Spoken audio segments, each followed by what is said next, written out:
Hello बच्चों, welcome to ICI academy and resonating organic. आप लोगों का इस चैनल पे स्वागत है। आज जो हम क्लास में करने वाले हैं वो है basic organic chemistry. Basic organic chemistry class 11th और 12th, और खासकर केमिस्ट्री को अगर समझना है तो ये टॉपिक आपका क्लियर होना बहुत ज़रूरी है। तो चलिए बिना वक्त जाया करते हुए हम आज का क्लास शुरू करते हैं। जैसा कि हेडिंग लिखा हुआ है बच्चों, इंट्रोडक्शन टू ऑर्गेनिक केमिस्ट्री। इसमें हम समझेंगे ऑर्गेनिक केमिस्ट्री क्या होता है, इसकी जरूरत हमको क्यों पड़ी और इसके क्या क्या एप्लीकेशन है। धीरे धीरे हमारे कंसेप्ट बिल्डअप होंगे, एकदम बेसिक से शुरू करेंगे और एकदम टॉप लेवल तक केमिस्ट्री में हम लोग जाएंगे। तो चलिए शुरू करते हैं। पहला जो हेडिंग लिखा हुआ है वाइटल फोर्स थ्योरी। तो सबसे पहले समझते हैं कि ऑर्गेनिक कंपाउंड इतना इंपॉर्टेंट क्यों है। हमारा जो बॉडी है उसके अंदर डीएनए है, प्रोटीन है, और वो सारे जो हैं वो ऑर्गेनिक कंपाउंड्स हैं। उसके अलावे भी ऑर्गेनिक कंपाउंड्स का बहुत जगह इस्तेमाल होता है। कोई भी इंडस्ट्री हो, जैसे डाई इंडस्ट्री हो, या ऐसे बहुत सारी इंडस्ट्रीज है जिसमें ऑर्गेनिक कंपाउंड्स का बहुत ज्यादा इस्तेमाल होता है। तो हमारे बॉडी के अंदर और बॉडी के बाहर हम चारों तरफ ऑर्गेनिक कंपाउंड से घिरे हुए हैं। तो ऐसा कहना बिल्कुल गलत नहीं होगा कि एक इंसान अपने लाइफ को एक्सपेक्ट नहीं कर सकता है बिना ऑर्गेनिक कंपाउंड के। बिना ऑर्गेनिक कंपाउंड के हमारा जीवन ही संभव नहीं है, इसलिए ये हमारे लाइफ में बहुत ज्यादा इंपॉर्टेंस रखता है। तो समझते हैं पहले ऑर्गेनिक कंपाउंड के बारे में क्या कहा जाता था। तो ऑर्गेनिक कंपाउंड के बारे में पहले ऐसा माना जाता था कि ये एक नेचुरल शक्ति से मिलता है। नेचुरल शक्ति है, एक नेचुरल पावर है जो ऑर्गेनिक कंपाउंड का फॉर्मेशन करता है।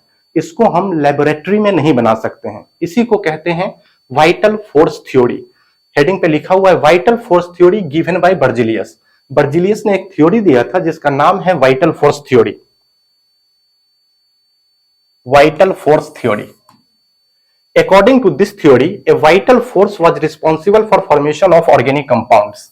It was thought that organic compounds could not be synthesized in laboratory and it only comes from plants and elements. तो इस थ्योरी के अनुसार ऐसा माना जाता था कि ऑर्गेनिक कंपाउंड को नेचुरली ही प्राप्त किया जा सकता है, उसको आर्टिफिशियली हम लेबोरेटरी में सिंथेसाइज नहीं कर सकते हैं, वो प्लांट और एनिमल से ही प्राप्त हो सकता है। This theory was rejected in 1828। 1828 ईस्वी में बर्जिलियस के वाइटल फोर्स थ्योरी को रिजेक्ट कर दिया गया, क्योंकि फर्स्ट टाइम फ्रेडरिक वोहलर ने ऑर्गेनिक कंपाउंड को सिंथेसाइज किया एक इनऑर्गेनिक कंपाउंड से इन ईयर 1828, और उन्होंने अमोनियम साइनाइड से यूरिया बना के ये साबित कर दिया कि ऑर्गेनिक कंपाउंड को हम लेबोरेटरी में भी बना सकते हैं, ये सिर्फ प्लांट और एनिमल से ही प्राप्त हो ऐसा जरूरी नहीं है। अमोनियम साइनाइड जैसे जानते हैं बच्चों, क्या होता है उसका फॉर्मूला NH4CnO। ये है हमारा अमोनियम साइनेट।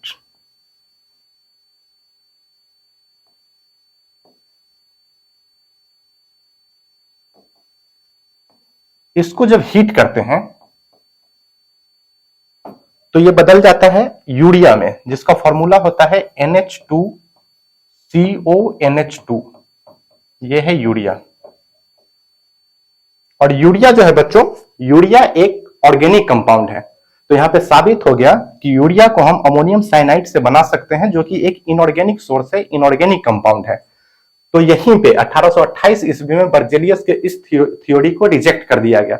बाद में और भी कंपाउंड को सिंथेसाइज किया गया, जैसे 1845 में acetic acid, acetic acid acetic acid को बनाया कोल्बे ने। और उसके बाद 1854 में मीथेन मॉलिक्यूल का फॉर्मेशन हुआ बर्थेलॉट के द्वारा। बर्थेलॉट। तो सबसे पहले वाइटल फोर्स थ्योरी रिजेक्ट हुआ क्योंकि यूरिया का सिंथेसिस हुआ। उसके बाद और साइंटिस्ट ने, जैसे कोल्बे ने एसिटिक एसिड बना दिया और बर्थेलॉट ने मीथेन बना दिया। तब जाके ये धारणा हमारी खत्म हो गई कि ऑर्गेनिक कंपाउंड सिर्फ नेचुरल रिसोर्सेज से ही मिल सकते हैं, उसको हम आर्टिफिशियली लैब में नहीं बना सकते हैं, क्योंकि इतने सारे कंपाउंड का सिंथेसिस तब तक हो चुका था। ठीक है, इसका स्क्रीनशॉट ले लेंगे।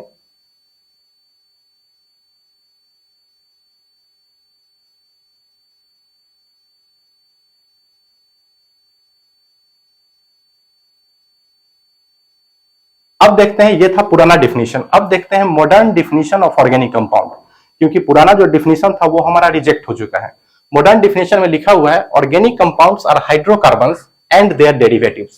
सिंपली हम ऑर्गेनिक कंपाउंड को डिफाइन करेंगे, ऑर्गेनिक कंपाउंड कुछ और नहीं है, हाइड्रोकार्बन है और उसके डेरिवेटिव है। सबसे पहले समझेंगे हाइड्रोकार्बन्स क्या होते हैं। तो हाइड्रोकार्बन जैसे कि नाम से ही स्पष्ट है, एक ऐसा कंपाउंड जिसमें सिर्फ कार्बन हो और हाइड्रोजन हो, उसको हम लोग क्या कह देंगे, हाइड्रोकार्बन कह देंगे। जैसे CH4, इसमें सिर्फ क्या है बच्चों, कार्बन एंड हाइड्रोजन, इसको हम लोग मीथेन भी कहते हैं। C6H6, ये क्या है, बेंजीन है, सिर्फ carbon hydrogen. Alkane, alkyne, alkyne, जो भी फैमिली हम पढ़े हैं, C2H2, C2H4, ऐसे सारे कंपाउंड जिसमें सिर्फ और सिर्फ कार्बन और हाइड्रोजन प्रेजेंट हो, उसको हम लोग कह देते हैं हाइड्रोकार्बन। अब हम समझेंगे डेरिवेटिव ऑफ हाइड्रोकार्बन, क्योंकि ऑर्गेनिक कंपाउंड दो चीजों को मिला के बोले हैं हम, एक हाइड्रोकार्बन और दूसरा उसका डेरिवेटिव। तो अब समझते हैं उसका डेरिवेटिव क्या होता है।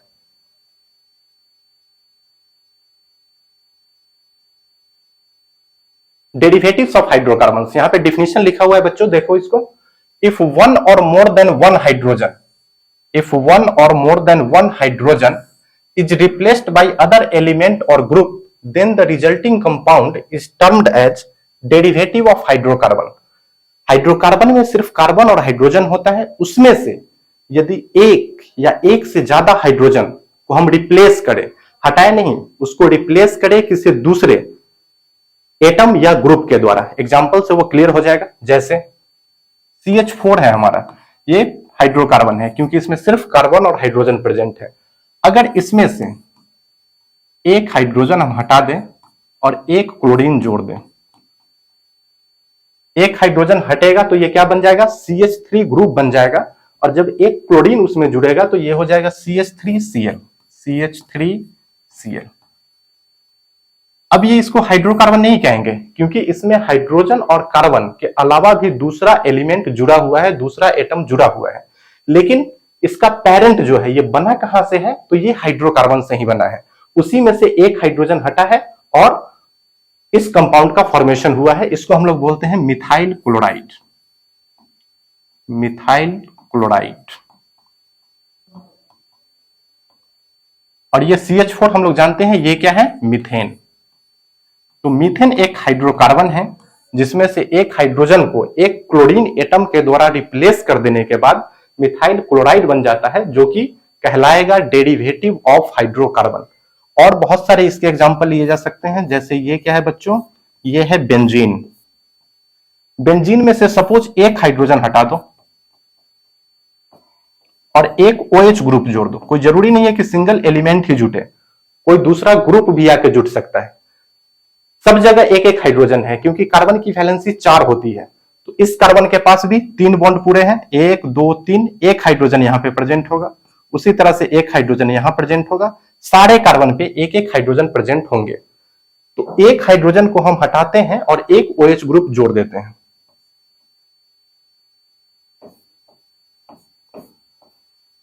ये हो गया OH। इसका फॉर्मूला अगर देखेंगे तो यह है C6H6, और ऑर्गेनिक केमिस्ट्री में ये वेल नोन कंपाउंड है, आप सब लोग इससे परिचित है, इसका नाम है बेंजीन। और इसी बेंजीन में से हमने क्या किया है, सिंपली एक हाइड्रोजन को हटाया है और एक अल्कोहल ग्रुप, OH को अल्कोहल ग्रुप कहते हैं, उसको ऐड कर दिया है, तो जो कंपाउंड हमारा बनता है उसे हम लोग कहते हैं फिनॉल। तो फिनॉल हाइड्रोकार्बन नहीं है क्योंकि इसमें एक OH ग्रुप जुड़ा हुआ है, लेकिन ये डेरिवेटिव ऑफ हाइड्रोकार्बन है। तो मॉडर्न डेफिनेशन हम लोग समझ गए ऑर्गेनिक कंपाउंड का। Organic compounds are nothing but hydrocarbons and their derivatives. या तो कार्बन हाइड्रोजन वाले कंपाउंड हो या उन्हीं से बना हुआ, उन्हीं का कोई डेरिवेटिव, सारे के कलेक्शन को हम लोग क्या कहेंगे, ऑर्गेनिक कंपाउंड कहेंगे। स्क्रीनशॉट ले लो।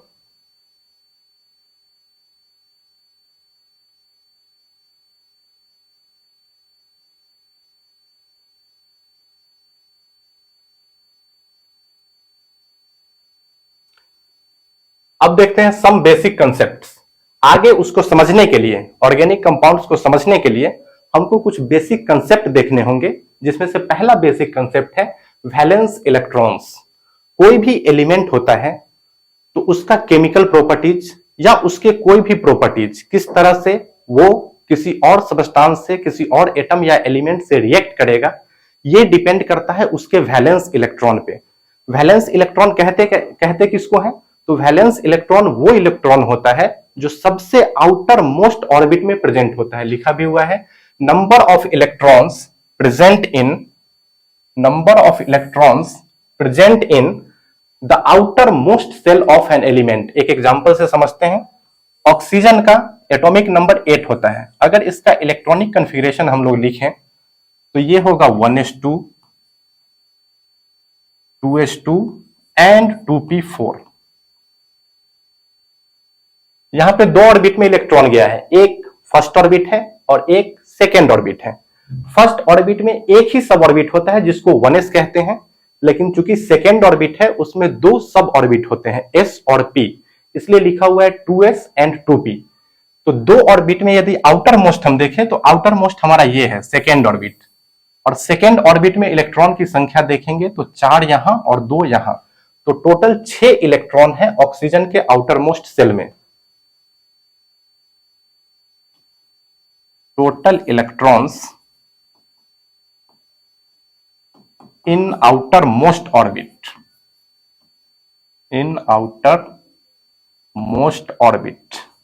कितना है? 6। और आउटर मोस्ट ऑर्बिट ऑक्सीजन के केस में कौन सा है? सेकेंड ऑर्बिट है। तो यही 6 जो होंगे,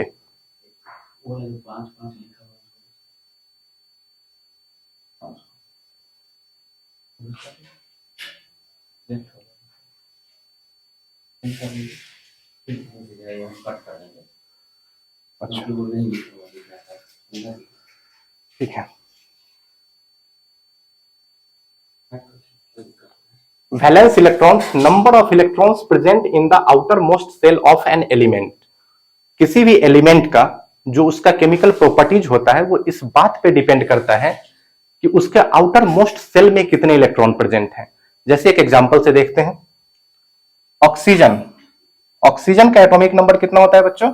ऑक्सीजन का एटॉमिक नंबर 8 होता है। अगर इलेक्ट्रॉनिक कॉन्फ़िगरेशन लिखें तो ये होगा 1s2,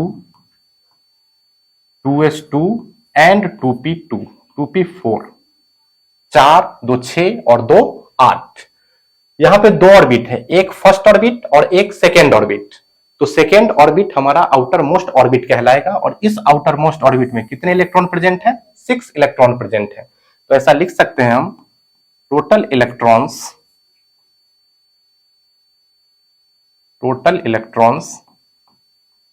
present in outer most orbit,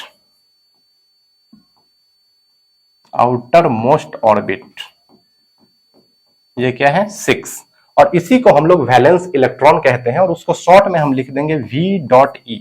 जब भी ऐसा कहीं लिखा रहे इसका मतलब होता है वैलेंस इलेक्ट्रॉन। और ये कितने संख्या में हो गए? तो 4 और 2 6। एक और एग्जांपल से समझ सकते हैं। कार्बन का होता है एटॉमिक नंबर 6। अगर इसका इलेक्ट्रॉनिक कॉन्फ़िगरेशन लिखें तो लिख सकते हैं 1s2, 2s2 and 2p2। Carbon के इलेक्ट्रॉनिक कॉन्फ़िगरेशन से यह बात समझ में आती है कि इसके पास दो ऑर्बिट है कार्बन के पास, एक फर्स्ट ऑर्बिट और एक सेकेंड ऑर्बिट। तो सेकेंड ऑर्बिट इसका आउटर मोस्ट ऑर्बिट कहलाएगा, और उसमें कितने इलेक्ट्रॉन प्रेजेंट है? उसमें टोटल 4 इलेक्ट्रॉन प्रेजेंट है, इसलिए इसका वैलेंस इलेक्ट्रॉन कितना हो जाएगा? 4। हमको लगता है आप लोग यहां तक समझ गए होंगे कि वैलेंस इलेक्ट्रॉन क्या होता है। वैलेंस इलेक्ट्रॉन कुछ और नहीं है, किसी भी एलिमेंट के जब इलेक्ट्रॉनिक कॉन्फ़िगरेशन को उसको लिखेंगे तो आउटर मोस्ट ऑर्बिट में जितने इलेक्ट्रॉन प्रेजेंट होते हैं उसी को हम लोग वैलेंस इलेक्ट्रॉन कहते हैं।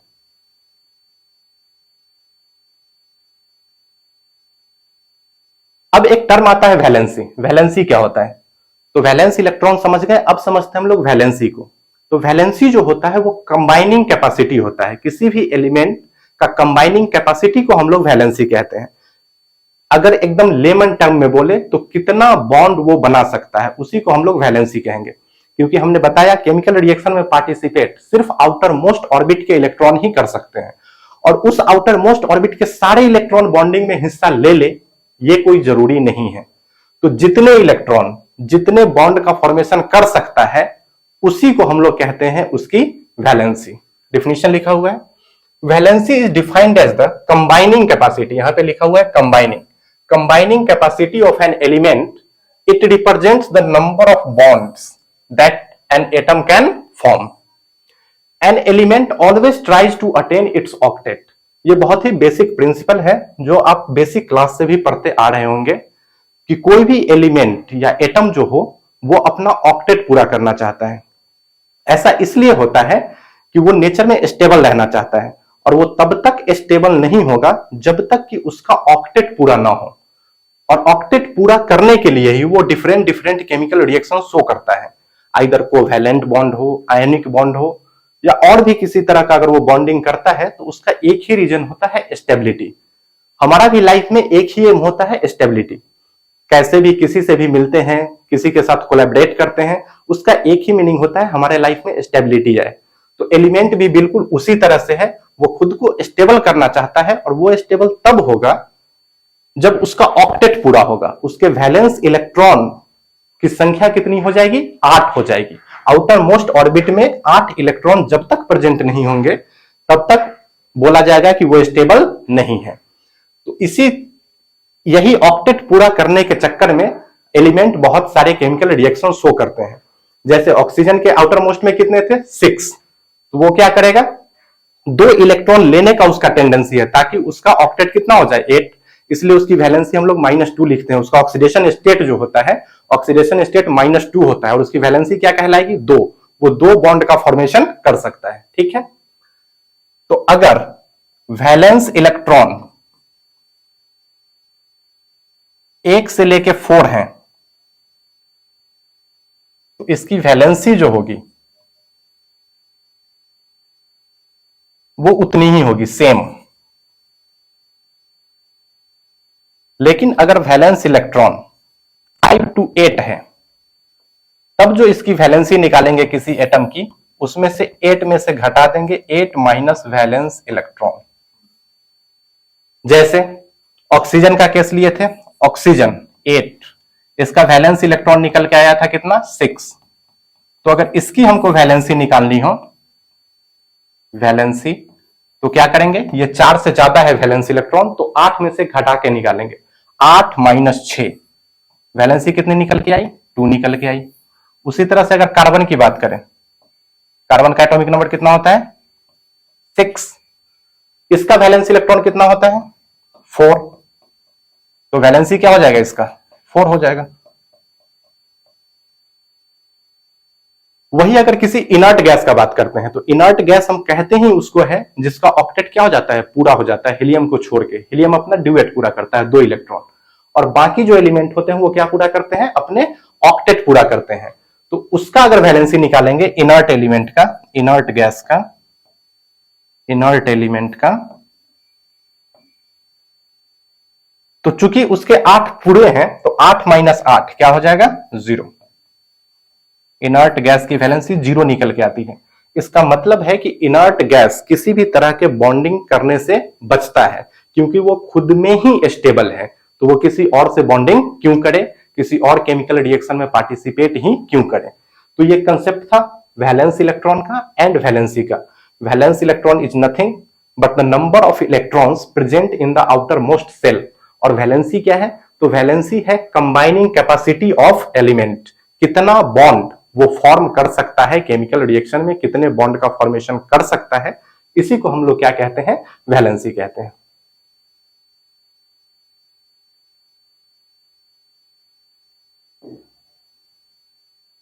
वैलेंस इलेक्ट्रॉन और वैलेंसी हम ग्रुप को देख के भी बता सकते हैं। पीटी में बहुत सारे ग्रुप होते हैं तो उसमें हम जनरली यहां पे जो शो किए हैं वो एस ब्लॉक है और पी ब्लॉक है।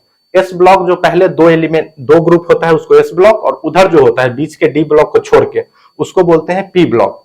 तो इनकी जो वैलेंसीज हैं या वैलेंस इलेक्ट्रॉन, इसके ग्रुप पोजीशन को पता करके हम ये पता कर सकते हैं। जैसे फर्स्ट ग्रुप में ये सब है, सेकेंड, और यहाँ पी ब्लॉक शुरू होता है 13 से। सपोज हम कार्बन का ही एग्जाम्पल लेते हैं तो कार्बन का क्या है? ग्रुप नंबर है 14, तो ये जो लास्ट में है 4, तो इसका वैलेंस इलेक्ट्रॉन कितना होगा? 4, और वैलेंसी भी कितनी होगी 4। उसी तरह से अगर नाइट्रोजन को देखें तो नाइट्रोजन कौन से ग्रुप में है 15th ग्रुप में है, तो वैलेंस इलेक्ट्रॉन हो जाएगा 5 नाइट्रोजन के आउटर मोस्ट सेल में या इसके ग्रुप के किसी भी एलिमेंट में उसके आउटर मोस्ट सेल में कितने होंगे 5 इलेक्ट्रॉन, तो वैलेंसी कितनी हो जाएगी 8 - 5 3 8 - 5 3 ये वैलेंसी होगी। उसी तरह से अगर हेलोजन फैमिली को ले, हेलोजन फैमिली कौन सा होता है ग्रुप 17 के एलिमेंट को बोलते हैं halogen family. Fluorine, chlorine, bromine, iodine, एस्टेटिन ये सारे क्या है हेलोजन फैमिली है। अगर इसकी हमको वैलेंसी या वैलेंस इलेक्ट्रॉन निकालनी है तो सीधे देखिए कि ये किस ग्रुप में है, तो ये ग्रुप नंबर 17 में है और यहाँ पे 7 है, तो इसके वैलेंस इलेक्ट्रॉन कितने हो गए 7। जब इसका इलेक्ट्रॉनिक कन्फिग्रेशन हम लोग लिखेंगे तो इसके आउटर मोस्ट ऑर्बिट में 7 इलेक्ट्रॉन आएंगे, तो इसलिए इसका वैलेंसी क्या हो जाएगा 8 - 7 = 1 एक इसकी वैलेंसी होती है। इसलिए हेलोजन फैमिली का जो भी मेंबर होता है वो एक बॉन्ड बनाता है। आपने देखा भी होगा क्लोरीन, फ्लोरीन, ब्रोमीन वो कैसे होते हैं सिंगल बॉन्डेड होते हैं, वो एक ही बॉन्ड बनाते हैं। ठीक है, एक और एग्जांपल ले लेते हैं सेकंड ग्रुप का। सेकंड ग्रुप में क्या है बेरिलियम, मैग्नीशियम, कैल्शियम, ईटीसी। तो ये सब क्या होगा इनके वैलेंस इलेक्ट्रॉन 2 है, तो इसकी वैलेंसी भी क्या हो जाएगी 2 ही हो जाएगी।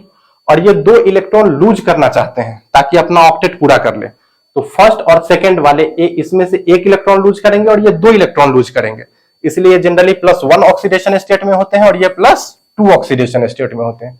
और जो बीच में जाते हैं कार्बन है, तो कार्बन क्या हो सकता है 3 4 उतने इलेक्ट्रॉन लूज करना बहुत मुश्किल का काम है, इसलिए ये क्या करते हैं शेयरिंग करते हैं और शेयर करके कंपाउंड का फॉर्मेशन करते हैं।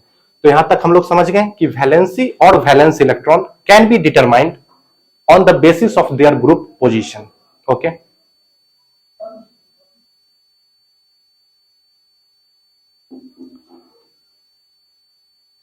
अब आते हैं बच्चों इलेक्ट्रॉनिक कन्फिग्रेशन। जैसे हम लोग लिखते हैं ना 1s2 2s2 2p2, कार्बन का 1s2 2s2 2p2, तो ये किस तरह से लिखा जाता है इसका एक बेसिक आइडिया ले लेते हैं।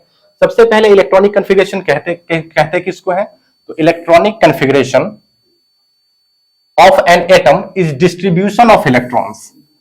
जो उसके इलेक्ट्रॉन्स है वो न्यूक्लियस के चारों तरफ सेल में किस तरह डिस्ट्रीब्यूटेड है, इसी को कहते हैं इलेक्ट्रॉनिक कन्फिग्रेशन।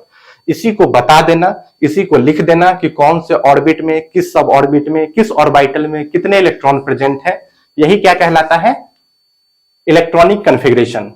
जैसे देखिए to find the address of an electron, electronic configuration बताना कुछ और बताना नहीं है, इलेक्ट्रॉन का एड्रेस बताना है। जैसे अगर हम अपना एग्जांपल ले तो अपना ही एग्जांपल में एड्रेस में क्या होता है ब्रॉड वे में पहले एड्रेस बताते हैं। जैसे मैं बिहार का हूं, बिहार में पटना के नजदीक हूं, पटना में समस्तीपुर में हमारा इंस्टीट्यूशन है जिससे आप लाइक देख रहे हैं intellect coaching institute ICI academy. तो वो धीरे धीरे क्या होता है एड्रेस को हम ब्रॉड वे से शुरू करते हैं और कन्फाइंड होते जाते हैं। उसी तरह से इलेक्ट्रॉन का भी जो एड्रेस बताएंगे बच्चों, तो ब्रॉड वे से लेके धीरे धीरे एग्जैक्ट इलेक्ट्रॉन के लोकेशन तक पहुंचने की कोशिश करेंगे। सबसे पहले इलेक्ट्रॉन को देखना होगा तो क्या देखेंगे किस ऑर्बिट या किस सेल में है, उसके बाद देखेंगे उस ऑर्बिट के अंदर किस सब ऑर्बिट या सब सेल में है, और उसके बाद फाइनली वो किस ऑर्बिटल में जाता है। ठीक है, जैसे अगर फर्स्ट ऑर्बिट ले लें,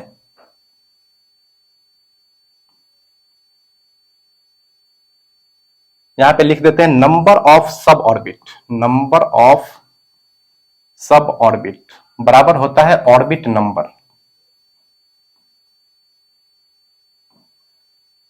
यदि हम फर्स्ट ऑर्बिट को देखें तो फर्स्ट ऑर्बिट में चूंकि ये फर्स्ट ऑर्बिट है, ऑर्बिट नंबर 1 है, इसलिए इसमें सब ऑर्बिट भी एक ही प्रेजेंट होंगे और वो जो सब ऑर्बिट होगा वो होगा S, उसका नाम है S।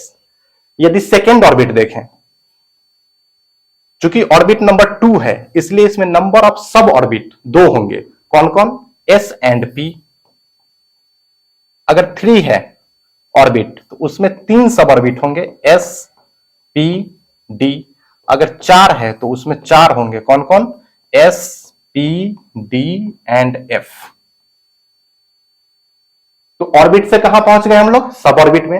अब सब ऑर्बिट से जाएंगे हम लोग ऑर्बिटल में, तो S में एक ही ऑर्बिटल होता है। ऑर्बिटल की अगर बात करें तो S में एक ही ऑर्बिटल होता है और इसको S ही कहते हैं। है ना। उसी तरह से यदि p में देखें, सिर्फ p में बात कर रहे हैं, तो p में 3 ऑर्बिटल होते हैं। s जो ऑर्बिटल होता है बच्चों वो स्फेरिकल होता है, एक स्फेयर के जैसा होता है उसका शेप। तो अगर स्फेरिकल होगा तो वो नॉन डायरेक्शनल होगा। आप एक फुटबॉल ले आओ और फुटबॉल को किसी भी डायरेक्शन में रखो, कोई फर्क नहीं पड़ेगा, क्योंकि वो नॉन डायरेक्शनल है। इसलिए एस सब ऑर्बिट में एक ही ऑर्बिटल होते हैं एस, क्योंकि ये डायरेक्शन ओरिएंटेड नहीं है, नॉन डायरेक्शनल है। पी का जो शेप होता है वो डंबल की तरह होता है। जिम में जो हम वर्कआउट करते हैं, जो डंबल होता है उसी शेप का होता है हमारा पी ऑर्बिटल। तो उसको हम ओरिएंट कर सकते हैं अलग अलग डायरेक्शन में, और जनरली हम 3 डायरेक्शन लेते हैं, X axis, Y axis and Z axis. 3D में हम बात करते हैं। तो उस डंबल को यदि 3 अलग अलग डायरेक्शन में अलाइन करें तो 3 अलग अलग ऑर्बिटल मिलेंगे, इसलिए पी में 3 होते हैं, P X, P Y and P Z. उसी तरह से डी में 5 होते हैं ऑर्बिटल, और एफ में 7 ऑर्बिटल होते हैं। और प्रत्येक ऑर्बिटल में मैक्सिमम 2 इलेक्ट्रॉन रह सकते हैं। ऑर्बिटल कहते किसको है बच्चों? ऑर्बिटल या ऑर्बिटल न्यूक्लियस के चारों तरफ का वो कन्फाइंड स्पेस जहां पे इलेक्ट्रॉन पाने की संभावना सबसे अधिक हो।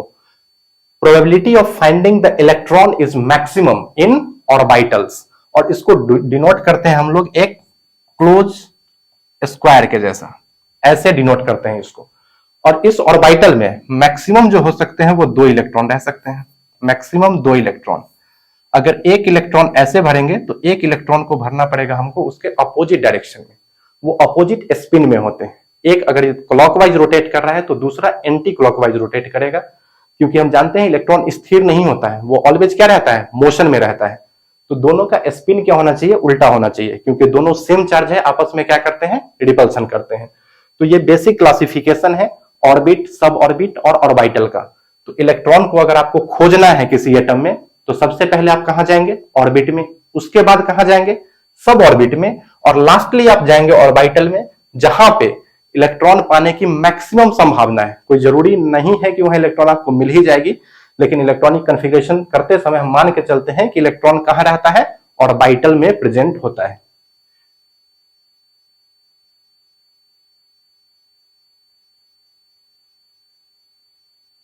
लिखा हुआ है वही ऑर्बिटल का डिफिनेशन लिखा हुआ है जो हमने अभी आपको बताया। ऑर्बिटल क्या होता है?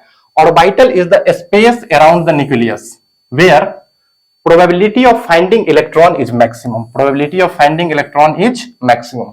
न्यूक्लियस के चारों तरफ का वो कन्फाइंड स्पेस जहां पर इलेक्ट्रॉन पाने की सबसे अधिक संभावना हो, उसी को हम लोग क्या कहते हैं? Orbital. It is denoted by a rectangular box. एक रेक्टेंगुलर बॉक्स से इसको क्या कर देते हैं? डिनोट कर देते हैं, जिसमें मैक्सिमम कितने इलेक्ट्रॉन हो सकते हैं? मैक्सिमम इलेक्ट्रॉन 2 हो सकते हैं। और वो कैसे हो सकते हैं आपको पता है? अपोजिट स्पिन में। एक यदि क्लॉकवाइज रोटेट करेगा तो दूसरा एंटी क्लॉकवाइज रोटेट करेगा। नंबर ऑफ सब ऑर्बिट जो होता है वो ऑर्बिट नंबर के बराबर होता है, ये हमने पहले बताया। फर्स्ट ऑर्बिट में 1, सेकेंड ऑर्बिट में सब ऑर्बिट 2 एस और पी, थर्ड ऑर्बिट में 3 सब ऑर्बिट कौन कौन? S, P and D, and fourth orbit में 4 सब orbit S, P, D and F. उसके बाद एक लिखा हुआ है नंबर ऑफ ऑर्बिटल जो होते हैं इन अ गिवन ऑर्बिट, वो n स्क्वायर हो जाते हैं। क्या हो जाते हैं? n square. ऑर्बिट नंबर के स्क्वायर के बराबर होता है नंबर ऑफ ऑर्बिटल। एक एग्जांपल से हम लोग देख लेते हैं, जैसे सेकेंड ऑर्बिट की बात करते हैं। सेकेंड ऑर्बिट, सेकेंड ऑर्बिट का क्या मतलब हो गया? n का वैल्यू क्या है? 2। तो यहां पर नंबर ऑफ ऑर्बिटल कितना निकल के आना चाहिए? नंबर ऑफ ऑर्बिटल ये निकल के आना चाहिए n का स्क्वायर। n का स्क्वायर मतलब 2 का square which is equal to 4। तो ये बता रहा है कि सेकेंड ऑर्बिट में हमारे पास 4 ऑर्बिटल हैं, और वो चारों ऑर्बिटल हम पता कर सकते हैं कि कौन कौन ऑर्बिटल है, सबका नाम बता सकते हैं। सेकेंड ऑर्बिट है तो सबसे पहले सब ऑर्बिट देखेंगे, इसमें कौन कौन होगा? एस एंड पी, 2 सब ऑर्बिट प्रेजेंट होंगे क्योंकि ऑर्बिट नंबर 2 है। और चूंकि सेकेंड ऑर्बिट का है इसलिए यहां 2 लगा देते हैं। ये क्या हो जाएगा? 2s, और ये क्या हो जाएगा? 2p। उसके बाद हमने बताया कि 2s जो होता है वो स्फेरिकल होता है, कोई भी डायरेक्शन नहीं होता है, तो इसमें और दूसरे ऑर्बिटल नहीं होते। 2s में एक ही ऑर्बिटल होता है 2s, तो ये ऑर्बिटल हो गया 2s। 2p डायरेक्शनल होता है, ये 3 हो सकते हैं, 2px, 2py एंड 2pz। अब देखते हैं अफबाउ प्रिंसिपल। अफबाउ प्रिंसिपल क्या होता है? तो ये इलेक्ट्रॉनिक कॉन्फ़िगरेशन लिखने में हेल्प करता है। सबसे पहला मिसकंसेप्शन जो बच्चों का होता है वो समझ लेते हैं कि अफबाउ एक साइंटिस्ट का नाम है, जबकि ऐसा नहीं है। अफबाउ का मतलब होता है किसी चीज को सजाना, बिल्डिंग अप करना, है ना, बिल्डअप करना। जैसे यहाँ पे ऑर्बिटल सजे हुए हैं एक बिल्डिंग अप ब्लॉक के रूप में, लोअर एनर्जी लेवल से लेके हायर एनर्जी लेवल तक ये सजे हुए हैं, एरो से दिख रहे हैं।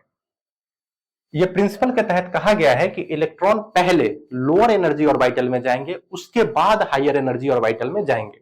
ये एरो वही बताता है। सबसे पहले एरो कहा गया है 1s में, तो 1s लोअर है, उसके बाद 2s, उसके बाद फिर घूम के कहा गया 2p, उसके बाद जाएंगे 3s में, फिर ऐसे एरो के साथ चलेंगे 3p, तब 4s, उसके बाद 3d, 4s के बाद आता है 3d। तो ये अफबाउ प्रिंसिपल, ये जो बिल्डिंग अप ब्लॉक दिखा हुआ है, तो ये बहुत इंपॉर्टेंट है इलेक्ट्रॉनिक कॉन्फ़िगरेशन को लिखने के लिए। ठीक है, फर्स्ट में 1s क्यों है? तो ये हम समझ सकते हैं, पहला ऑर्बिट है तो एक ही सब ऑर्बिट होगा उसमें s, और 1s, ऑर्बिटल भी एक ही होंगे 1s। दो है, सेकेंड ऑर्बिट है तो उसमें दो सब ऑर्बिट होंगे s और p, तो वही लिखा हुआ है 2s and 2p। D series कहां से शुरू होगा? थर्ड से, क्योंकि ऑर्बिट नंबर जब 3 आएगा तब सब ऑर्बिट की संख्या 3 होगी, s, p एंड d। और f ब्लॉक कहां से शुरू होगा? फोर्थ, फोर्थ है ना, ऑर्बिट नंबर 4 से शुरू होगा एफ सीरीज। ठीक है, तो ये हम समझ गए और ये हेल्प करेगा हमको इलेक्ट्रॉनिक कॉन्फ़िगरेशन लिखने में। जैसे मेनली हमारा फोकस है कार्बन, क्योंकि हम ऑर्गेनिक केमिस्ट्री पढ़ रहे हैं तो हमारा ध्यान है कार्बन की ओर। लेकिन चूंकि हमने कार्बन का लिख दिया था 1s2, 2s2 एंड 2p2, इसलिए हम ये भी समझा देना चाहते हैं कि ऐसा हमने क्यों लिखा। एक भी चीज हम मिस नहीं करना चाहते कि आपका बेसिक कंसेप्ट कहीं थोड़ा गड़बड़ है तो उसके कारण आपको चीजें समझ में ना आए। अब देखिए, कार्बन के पास 6 इलेक्ट्रॉन है, तो सबसे पहले कौन से ऑर्बिटल में जाएगा? 1s में, क्योंकि उसका एनर्जी सबसे कम है। और एक ऑर्बिटल में मैक्सिमम कितने इलेक्ट्रॉन हो सकते हैं? 2 इलेक्ट्रॉन, तो मैंने फिल कर दिया। उसके बाद कौन से ऑर्बिटल? एस के केस में ऑर्बिटल बोल रहे या सब ऑर्बिट बोल रहे, बात बराबर ही है। 2s, तो 2s में भी क्या होगा? 2 ही इलेक्ट्रॉन जाएंगे। लेकिन 2p, p की क्षमता 6 इलेक्ट्रॉन की है, क्योंकि p में ऑर्बिटल कितने हो जाएंगे? 3, px, py एंड pz, और हर ऑर्बिटल में 2-2 इलेक्ट्रॉन। तो अगर बात करें s सब ऑर्बिट की, p, d एंड f, तो मैक्सिमम इलेक्ट्रॉन जो एडजस्ट किए जा सकते हैं, मैक्सिमम इलेक्ट्रॉन, वो s में 2, p में चूंकि 3 ऑर्बिटल तो 3 दूना 6, d में 5 ऑर्बिटल होते हैं तो 5 दूना 10, और f में 7 ऑर्बिटल होते हैं तो 7 इंटू 2 कितने हो जाएंगे? 14। तो इस अफबाउ प्रिंसिपल के मदद से हम लोग इलेक्ट्रॉनिक कॉन्फ़िगरेशन लिख पाएंगे किसी भी एलिमेंट का। एक और लिख लेते हैं, मान लो ऑक्सीजन का लिखना है, तो क्या हो जाएगा? सबसे पहले 1s में 2, उसके बाद 2s में 2, उसके बाद 2p, कितने बचे? 2, 2, 4, अब बच गए 4, तो 2p मैक्सिमम कितना ले सकता है? 6, तो 4 तो इसमें आ ही जाएंगे, तो 2p 4। इस तरह से हम इलेक्ट्रॉनिक कॉन्फ़िगरेशन लिख पाएंगे। ठीक है,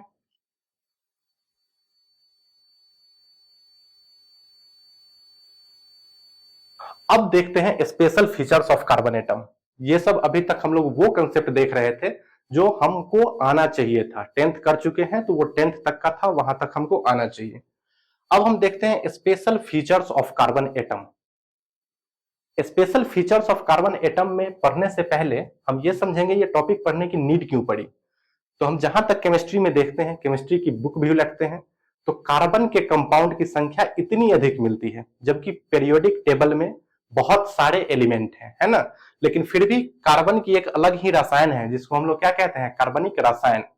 तो पक्का कार्बन के पास कोई ना कोई ऐसी खासियत होगी, ऐसी प्रॉपर्टीज होगी जिसके कारण कार्बन इतने सारे कंपाउंड को बनाने में सक्षम है। तो वही जो स्पेशल फीचर है जो कार्बन को स्पेशल बनाता है इतने सारे कंपाउंड को फॉर्म करने के लिए, उन्हीं फीचर्स को हम एक एक करके देखेंगे। 3 फीचर्स है मेनली। पहला है टेट्रावैलेंसी, दूसरा है catenation, tetravalency, catenation and multiple bonding. एक एक करके हम सबको समझेंगे। टेट्रावैलेंसी होता है, हम सबको पता है कि कार्बन क्या होता है? टेट्रावैलेंट होता है। कार्बन 4 बॉन्ड बनाता है, उसकी वैलेंसी 4 होती है ना, हमेशा मीथेन में भी कार्बन 4, जहां भी ऑर्गेनिक कंपाउंड दिखेगा कार्बन जहां भी बॉन्डिंग कर रहा होगा वो अपनी वैलेंसी कितनी शो कर रहा होगा, 4। तो इस टेट्रा वैलेंसी की कहानी क्या है ये हम समझेंगे।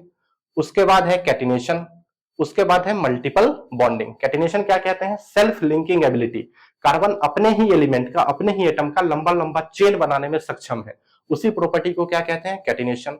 And multiple bonding, carbon single bond भी बना पाता है, डबल बॉन्ड भी बना पाता है और ट्रिपल बॉन्ड भी बना पाता है।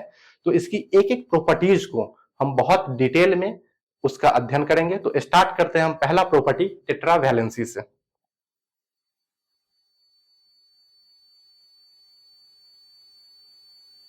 देखो बच्चों यहां पे लिखा हुआ है tetra valency of carbon atom. Carbon is tetravalent, but it has only 2 unpaired electrons in outermost orbit in ground state. In ground state. इस बात को समझने के लिए हम कार्बन का इलेक्ट्रॉनिक कॉन्फ़िगरेशन लिखेंगे। अभी हमने लिखना सीखा, क्या होगा इसका 1s2, 2s2 एंड 2p2। सिर्फ हम बात करते हैं किसकी, आउटर मोस्ट ऑर्बिट की, क्योंकि उस एलिमेंट के सारे प्रॉपर्टीज इसी आउटर मोस्ट ऑर्बिट पे डिपेंड करता है। क्योंकि इनर ऑर्बिट के जो इलेक्ट्रॉन है वो न्यूक्लियस से बंधे रहते हैं और वो बाहरी एलिमेंट से रिएक्ट नहीं कर पाते हैं। जो भी प्रॉपर्टीज है वो शो होता है आउटर मोस्ट ऑर्बिट द्वारा।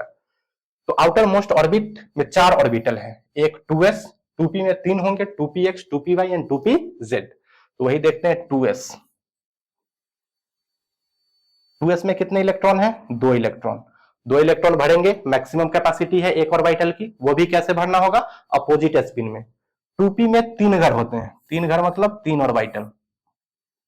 एक को बोलते हैं 2px, एक को बोलते हैं 2py और एक को बोलते हैं 2pz। एनर्जी 2p की ज्यादा होती है 2s की, ऑब्वियसली 2p की, क्योंकि इलेक्ट्रॉन उसमें बाद में गया है और 2s में पहले गया है, तो 2s की एनर्जी क्या होगी, कम होगी। लेकिन चूंकि 2p का ही ये तीनों पार्ट है तो इन तीनों की एनर्जी बराबर होगी, 2px की एनर्जी, 2py की एनर्जी एंड 2pz की एनर्जी, ये तीनों बराबर होगी। ऐसे ऑर्बिटल जिनकी एनर्जी बिल्कुल बराबर होती है उसको हम एक नाम देते हैं और बोलते हैं डीजेनरेट ऑर्बिटल्स। क्या बोलते हैं इसको, डीजेनरेट ऑर्बिटल्स। इन सारे ऑर्बिटल की एनर्जी बिल्कुल सेम है, px, py, pz। ऐसा समझ सकते हैं कि सब कुछ सेम है, बस ओरिएंटेशन डिफरेंट है। एक डंबल है जो एक्स एक्सिस में रखा हुआ है, एक वाई एक्सिस में रखा हुआ है और एक जेड एक्सिस में रखा हुआ है।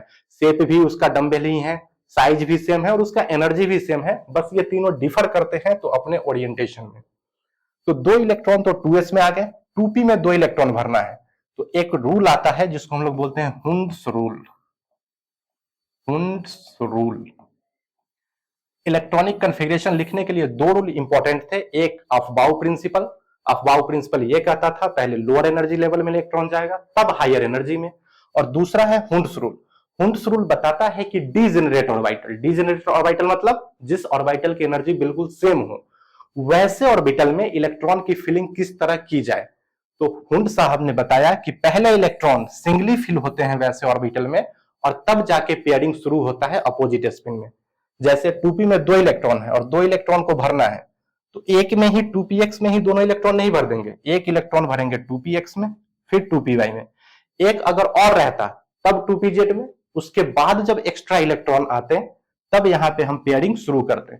ऐसा समझ सकते हैं इसको, सारा जो ऑर्गेनिक केमिस्ट्री है या केमिस्ट्री का फेनोमेना है वो हम ह्यूमन जैसा ही है, इससे डिफरेंट नहीं है।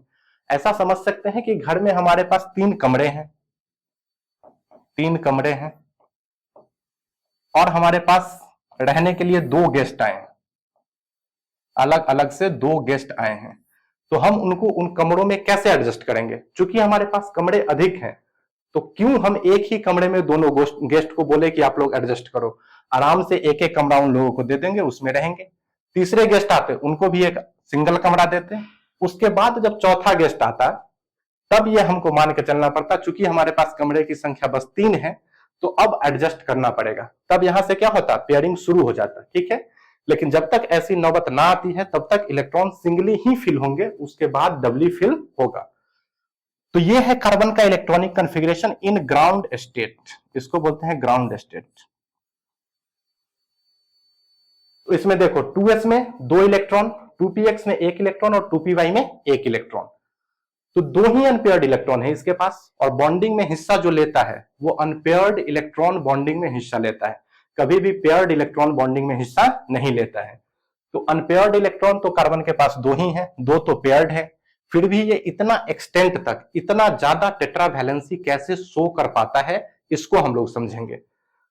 वही लिखा हुआ है, carbon is tetravalent but it has only two unpaired electrons in outer most orbit in ground state. To exhibit tetravalency, electron present in 2s orbital must be unpaired and one of them should be promoted into 2p orbital। ये तभी tetravalency इतना अच्छे से show कर पाएगा जब carbon के पास 4 unpaired electron present होंगे, और ये तब पॉसिबल होगा जब 2s का एक इलेक्ट्रॉन यहां से जंप करके कहां चला जाए, 2pz में। लेकिन ये ऐसे ही नहीं होगा, ऐसे ही हम नहीं इलेक्ट्रॉन को बोलेंगे कि बाबू जंप करके उसमें चले जाओ, इसमें हमको एनर्जी लगेगी। 2s से 2p की एनर्जी क्या है, ज्यादा है, तो क्या करना होगा, उसको कुछ ना कुछ एनर्जी सप्लाई करना होगा जिससे 2s से इलेक्ट्रॉन जंप करके 2p में चला जाए।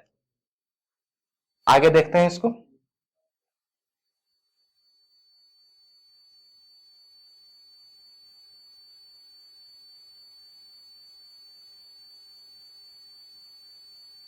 कार्बन का ग्राउंड स्टेट पहले लिख लेते हैं फिर से।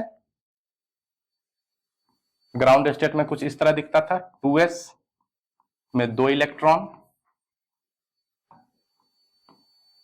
2px, 2py एंड 2pz, इसमें एक एक इलेक्ट्रॉन थे। ये इलेक्ट्रॉनिक कॉन्फ़िगरेशन है बच्चों ग्राउंड स्टेट का।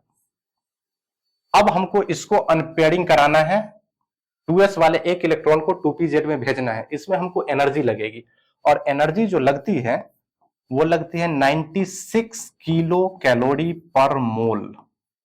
एक मोल कार्बन को यदि एक्साइट करना है तो हमको अपने पैकेट से जो एनर्जी खर्च करनी पड़ेगी वो कितनी, 96 किलो कैलोरी, तब जाके यहां का एक इलेक्ट्रॉन जंप करके चला जाएगा 2pz में, 2px, 2py एंड 2pz। एक इलेक्ट्रॉन यहां पहले से थे और एक जंप करके यहां चला गया। इस स्टेट को हम लोग बोलते हैं एक्साइटेड स्टेट, एक्साइटेड स्टेट, जिसको शॉर्ट में हम लोग लिखेंगे E.S। अब कार्बन तैयार है टेट्रावैलेंसी शो करने के लिए, 4 बॉन्ड के फॉर्मेशन के लिए, क्योंकि अब कार्बन के पास आउटर मोस्ट ऑर्बिट में 4 अनपेयर्ड इलेक्ट्रॉन प्रेजेंट हैं। लेकिन एक बात यहां सोचने वाली बात है, यहां पे लिखा हुआ है, पहले देख लेते हैं। 1 mole carbon atom requires 96 kilo calorie energy for excitation. ये जो प्रोसेस है, jumping of electron from 2s to 2pz is known as excitation, इसको हम लोग बोलते हैं एक्साइटेशन, ठीक है। तो एक बात ये सोचने वाली है इसमें कि यदि हमको हर मोल कार्बन को एक्साइट करने के लिए बाहर से इतना एनर्जी खर्च करना पड़े, तो फिर कार्बन इतने एक्सटेंट तक टेट्रावैलेंसी कैसे शो करता है, उसको नहीं करना चाहिए, क्योंकि बार बार कार्बन को ये 96 किलो कैलोरी एनर्जी प्रोवाइड कर कौन रहा है, ठीक है। तो इसको समझते हैं अगले स्लाइड में।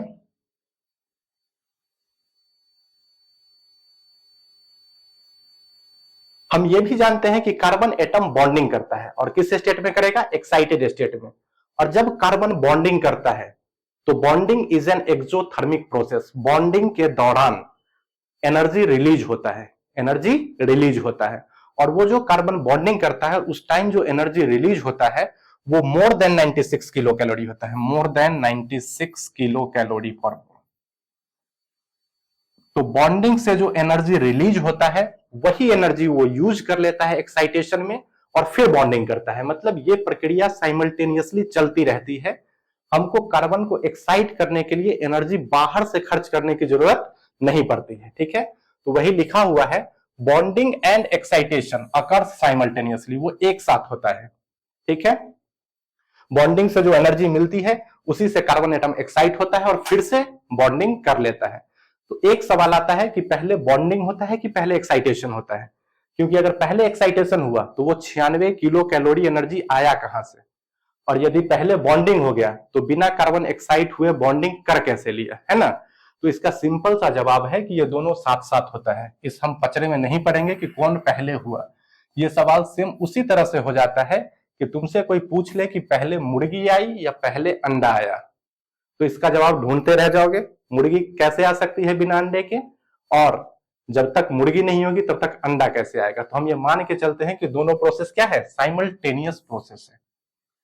दूसरा पॉइंट लिखा हुआ है bond formation is always exothermic. Bond जो बनता है तो उसमें हमेशा एनर्जी क्या होती है, रिलीज होती है। और तीसरा पॉइंट जैसा कि हमने अभी बताया, energy released in bonding is greater than energy required for excitation. तो ये पूरी कहानी थी कार्बन के टेट्रावैलेंट होने की, है ना। सिर्फ ऐसे कह देने से कि कार्बन 4 बॉन्ड बनाता है, ये हमारी अधूरी जानकारी है। तो पूरा इसके अंदर की कहानी ये थी कि कार्बन कैसे टेट्रावैलेंट है, 2 अनपेयर्ड इलेक्ट्रॉन है, कैसे 4 अनपेयर्ड इलेक्ट्रॉन होते हैं, उसके एक्साइटेशन का प्रोसेस होता है, कार्बन एक्साइटेड स्टेट में जाता है, तब वो टेट्रावैलेंसी शो करता है और तब जाके वो बॉन्डिंग में भाग लेता है। तो इसका दूसरा प्रॉपर्टी जो है कैटिनेशन, वो भी इतना ही इंटरेस्टिंग है। और इसी तरह से उसको हम पूरा अंदर डीप में जाके समझेंगे। सिर्फ ये नहीं कह देंगे कि self linking ability is known as catenation. क्यों शो करता है कैटिनेशन, कार्बन ही क्यों करता है, कोई और एलिमेंट क्यों नहीं करता। तो इन सब सारे सवालों के जवाब के साथ हम मिलेंगे आपसे नेक्स्ट वीडियो में। तब तक पढ़ते रहिए। Thank you.